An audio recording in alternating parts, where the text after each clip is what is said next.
Hello guys, good morning. Dumating na pala yung order ko sa Temu. Ayan, sakto, buti. Dumating siya on time dahil gagamitin namin to bukas for Christmas Eve.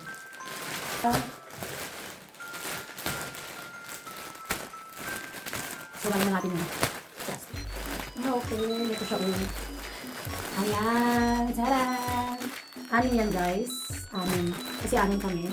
Yung apat namin anak pa kami ng aking husband. Ay, mukhang maganda siya.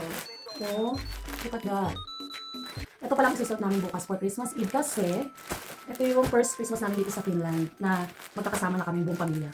Kasi ilang taon din na sa Pilipinas na hindi kami nakakapag-Christmas na buong family namin. Kasi nga, si husband nandito sa Finland, kami andoon, tapos the next year naman, ako naman ang pumunta rito, tapos mga bata naman naiwan doon, magkasama kami ni husband dito, yung mga bata sila lang sa Pinas. So, this year, ito yung pinaka-blessed at special Christmas namin kasi andito na lahat at yung mga anak namin, magkakasama na kami mag-celebrate ng Christmas. Kaya talagang nag-set ako ng isusuot namin na damit, diba, for Christmas.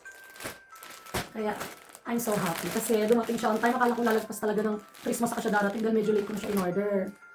Pero, thank you Lord. Ayan, talagang dininig niya yung pray ko na sana dumating. Kasi talagang hindi buo yung ano namin, celebration bukas pag wala to. Ayan, tingnan natin. Oh, ito yung kay husband. Ayan. Ito yung pants niya, oh. Oh, diba? Ganda. Ayan ang isusot namin bukas for Christmas Eve. Tapos ito naman sa kids. Sa aking mga kids. Yung pinakamaliit ito. Ito. Yung mga youngest. 4 years old kay Rian. Oh, okay naman siya. Ang ganda ng brand. Ang ganda ng, ano niya, tela. Cotton, oh. Akala ko, ano lang siya, ordinary lang. Hindi, ang ganda niya, cotton. Kahit siguro next Christmas magagamit pa rin. Okay, ang ganda niya.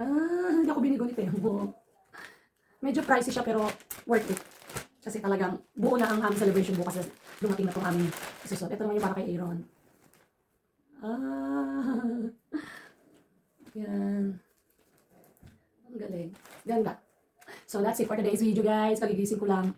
Ayan, blooming na lola nyo kasi nakatulog akong maayos. Wala akong pasok sa school, vacation. Sige na, bye bye.